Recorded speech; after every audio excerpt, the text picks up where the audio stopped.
I'm Dan Millison. We're at 1230 Water Street, Wheeling, West Virginia, the former Berry Supply Building, and this is going to be Waterfront Hall.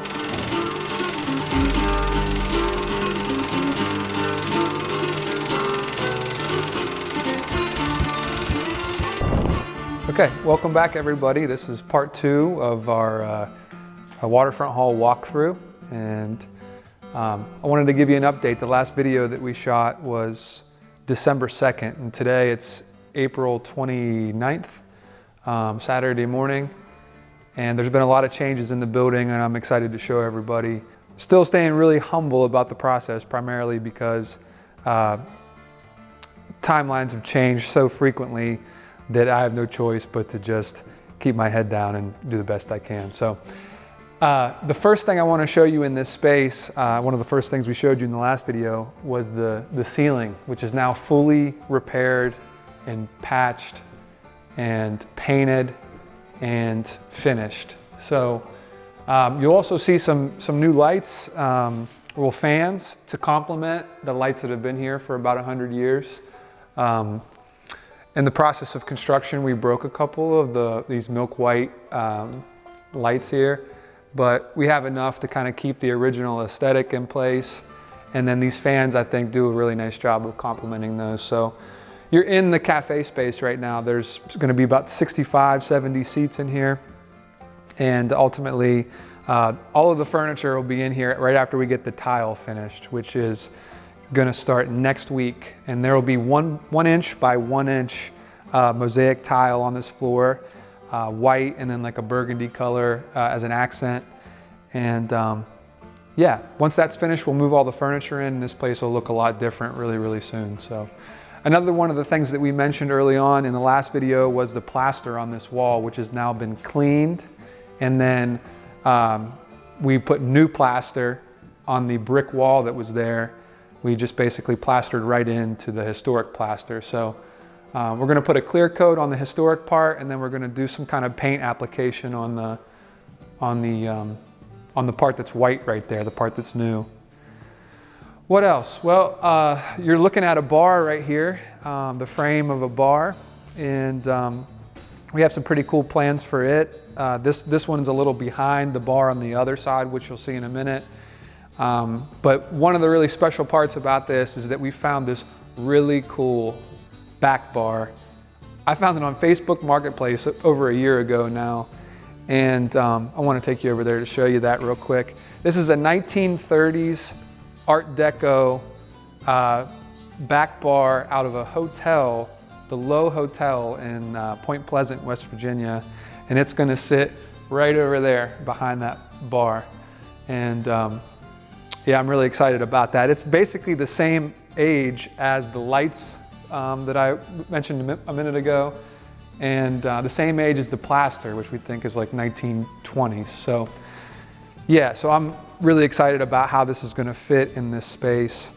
And these towers right here will go up on top, and then right over there there's a mirror that'll actually sit in between. So this whole back bar will be about 8.5 feet tall, and I'm really excited about it.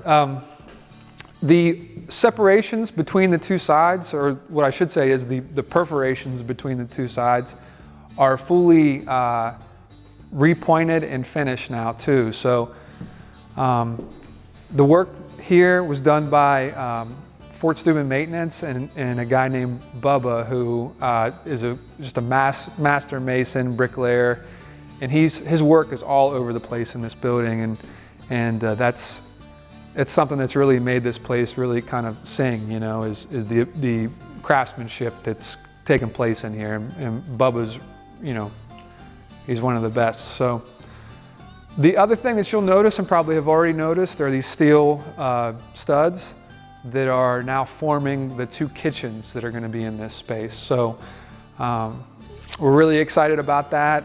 We have one really great potential tenant that we're finalizing things with right now, and the other kitchen is still open, and we're okay with that. We're okay opening with just one of 2 kitchens filled.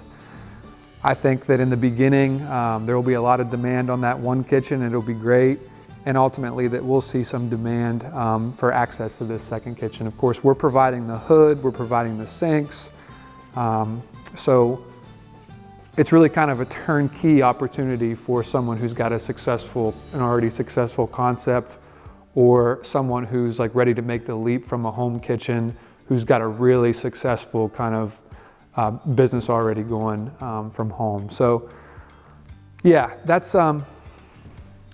taking place right now. Actually, the construction of these kitchens is pretty hot and heavy. There's a makeup air unit that just was installed like yesterday, a hood system that was just installed yesterday on the other side, and we'll walk around so you can get a look at that. But I want to show you the bathrooms on this side quickly,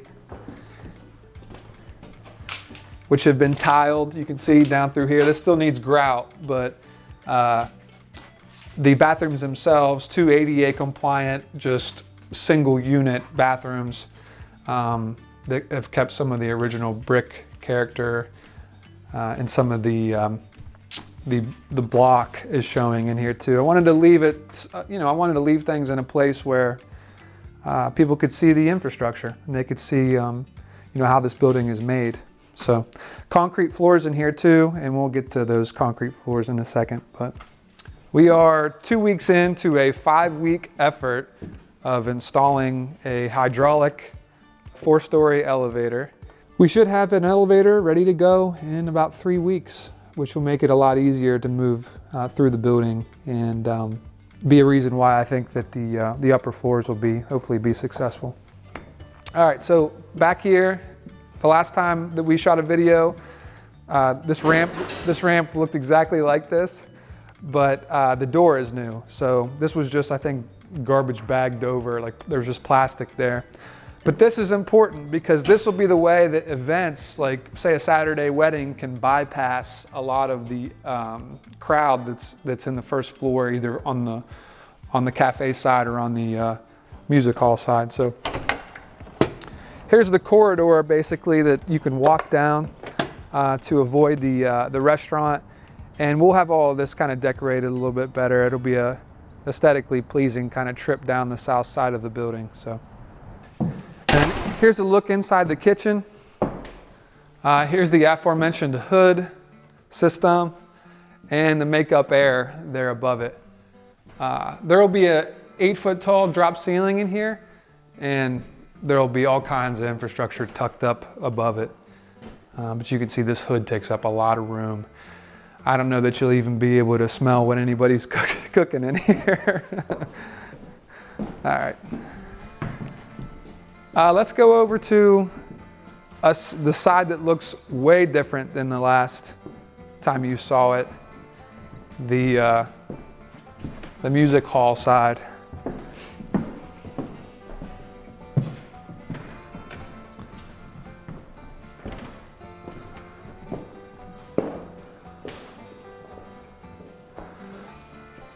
So I think like we had a shot in the last video where I was saying that I was on this stage and I was the drummer. Well, yeah, now that seat is right up against this new wall right here. And the distance between these two doorways is 17 feet 4 inches. And the stage is actually going to sit inside this profile. That's 16 feet wide and 8 to 10 feet deep. So it'll be a modular stage, but at its largest, it'll be 16 feet wide, 8 feet deep to 10 feet deep. So if you pan the camera that direction, you can see that there's been a bunch of changes. The first thing is probably the garage door, which is not complete yet. On the left side of that garage door, you can see that there's a man door inside that profile, and that's a temporary man door. The final version of that will be here in about 15 days. And the panels that you see across the actual overhead garage door will lay over top of this man door profile. So imagine that this just continues across and across and across and across, so that the whole thing will look kind of cohesive. And then the thing that I'm really, really, really excited about is this bar right here. These are doors out of a house in Freeport, Ohio, and a couple of the doors that we found here in this building, 80, 90, 100-year-old doors that are turned horizontally. The hardware has been taken off, and I love the way that this turned out. And then the bar top itself is covered, but we can get to that in a second, and I'll kind of explain the story behind the bar top in a minute. But when you come in this way, this will be kind of how the space looks. We also have behind the bar, if you want to shoot this real quick, that's shelving that has been in this building for a long, long time that has now been repurposed, and will have all of our really good champagne, liquor bottles, and that kind of thing in it. So we're excited about how this is starting to look. This little area back here is also going to be, when we have shows, is going to be like a little production area. So the soundboard will be back here, all of the lighting controls, and this will basically be where we're able to kind of produce the shows we want to produce on the stage. We've kept the mural, that's not going anywhere. We did have to drywall the ceiling and then this wall, and it cut a little bit of it out, but we wanted to maintain that mural as best we could. I think we've accomplished that. And then you see this enormous piece of spiral ductwork here that's necessary to keep this whole place, this whole floor climate controlled. It actually pumps through to the other side of the first floor, and we'll have holes cut on it to push air into this space as well. And and then the ceilings, as you can see, have all been drywalled, and they'll be getting painted black in about 3 days' time. And that'll really, really, really change the look of this space again. So, yeah. All right, let's take a quick look at this bar top. I want to tell the story about this really quick. Of course, we have to find a way to protect this, whether if it's an epoxy or some kind of finish that's going to preserve this. So, if you are in that business, please reach out to me and let me know how you think we can preserve this bar top. Here's why. These are the floor joists that have been in this building since 1877. I had to remove some of them to lower the floor back where the elevator lobby is. So I asked Stoney, the project manager for Cattrall, who's worked on this project and who's been phenomenal, I asked him to take them out whole. So he did that, and then we needed to join them together. In other words, take two different floor joists about 24, 25 feet in length, and then push them together so that we got the width we needed for a bar.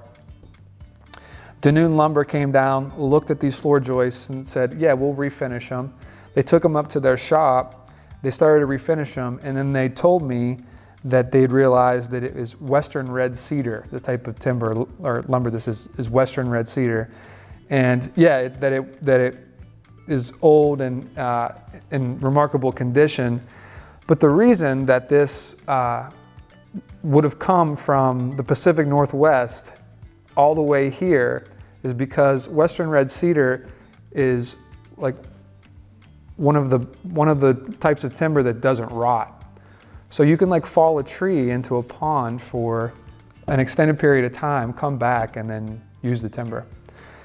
The reason that these guys would have probably wanted to bring this here from the Pacific Northwest, probably by train back then, was because they knew that it was going to go in the first floor basement, and that the basement was going to be flooded on a consistent basis because we're sitting right on the Ohio River, which would have been up and over the banks way more frequently before there was a lock and dam system. So I just think that's like fascinating. And the other part, the last part I'll mention about this bar top is that if this was a fully grown tree that was harvested in the 1860s, 70s, we'll say, that means that this tree was probably growing in the late 1600s potentially, which ultimately just is like the cherry on top of the entire project for me, and is just a really special part of this experience. So I'll put a plaque on this or put the story on this somewhere, but I wanted to make sure I told it because this is just, I an incredibly meaningful part of this whole process for me. So, okay, let's go to the bathrooms. All right, so you already saw a set of bathrooms kind of for the cafe side, and then these are the bathrooms for the music hall side. And you can see that the tile that we used is pretty trippy, and I like it. All right, so in the last video, we couldn't show you the second floor because we had to build a stair tower, which our camera person is standing in right now, actually. But if you follow me, you're gonna enter into a elevator lobby on the second floor, and these are the apartments right here. So there's gonna be 2 Airbnb apartments, and at their best, they're probably gonna be used as places to get ready and to stay over for weddings and other events. So I really love the idea of allowing people to kind of feel like this space for a weekend or for a night or two is theirs. So the first apartment will be right here, and it'll be smaller and probably a little more of a masculine feel, like maybe like a kind of a clubhouse, bunkhouse kind of apartment, where you'll enter in about right here, and then you can see coming up through the floor where the plumbing is going to be for first the bathroom and then the kitchen. So as far as the design on these apartments, I mean, it's literally going to expose as much brick as possible. They're just going to be loft apartments on the second floor above basically a bar and restaurant. So 1 bedroom here and 1 bedroom in the other, but ultimately more than 1 bed, whether it's a pull-out couch or like I said, bunk beds in this one. I'll take you up through the hallway here so you can kind of see how this is going to get laid out. The plumbing kind of denotes where the wall of the hallway will be. So we'll walk down this corridor.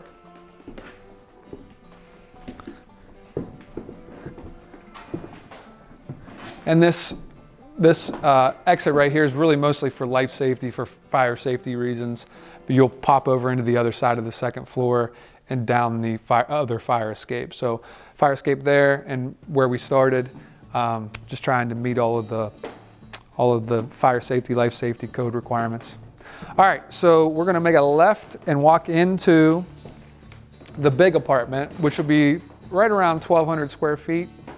And there will be 1 very large bedroom to my left here. And watch your step here around. Over here will be a bathroom with a double sink, and it'll be plenty big. And then still in the hallway, bedroom wall here, kitchen opens up here. And basically from this post right here forward, it's gonna look just like this. It's gonna be wide open, and it'll be a living and dining room space with a big, nice long 12, 14, 16 person dining room table over here. And this has got a great view of the riverfront and Heritage Port.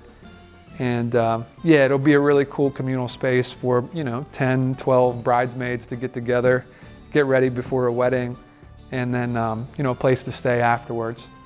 It could also be a spot for holiday parties, family reunions. But yeah, it's gonna find itself on Airbnb for all of those just regular nights that aren't set up for events.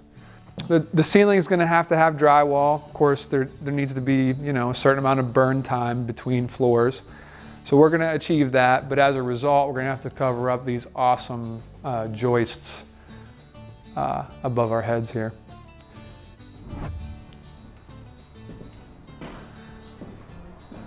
Okay, a lot has changed on the 3rd floor, mostly the drywall.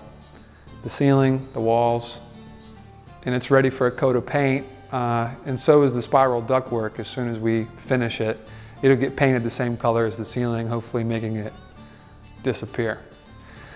The other major thing, I mentioned Bubba earlier in the tour. He also, with a couple of his co-workers, he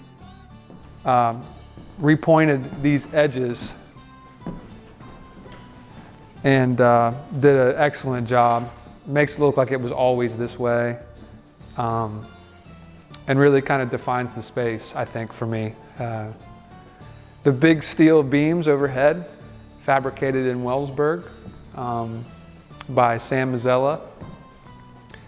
And Sam's had a big role in this project too, along with Quality Steel and the iron workers here in Wheeling who've installed everything. So, but their work really gets to show in this space, and I'm really, really happy with it. So yeah, so you're in the event space. We still believe that according to this floor plan, we can get about 250 people in here for weddings, events. We have 3 weddings booked. We have another couple events already booked for the fall. And we've started to define our bar space, which is right behind you too.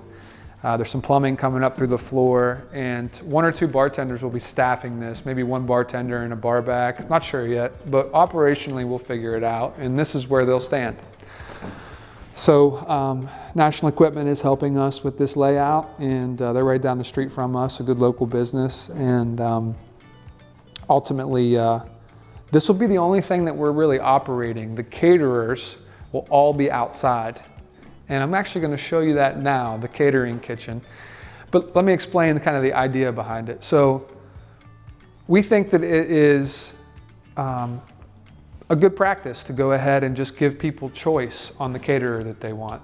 And we want to be flexible and give caterers a chance to, see how the working relationship goes. So, one wedding might want to have a barbecue, and the next wedding, might want to have Undo's cuisine, for example. So come check it out real quick.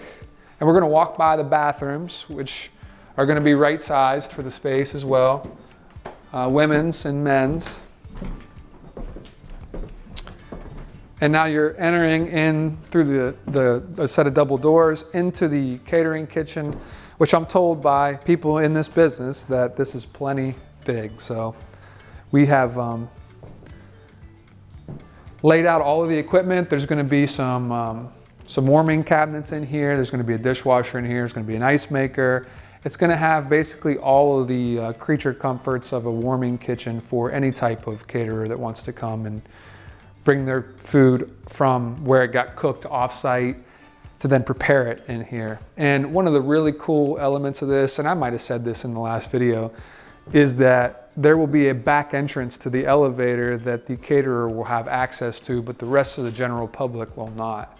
And I think it makes for a nice kind of like operational element where nobody has to walk through the entire crowd to get what they want to get up here, which is cool. So yeah, so we'll be running the bar, we'll be providing all the tables and chairs, and a couple other services. And as that business grows, hopefully grows, we'll start to add elements, I think, to it, more offerings to it. So on this side of the 3rd floor, not much has changed. If you pan the camera upward, you'll see that the beginnings of the ductwork are up there, and that ultimately that's kind of the point. We don't want to change anything about this side because it's so darn cool.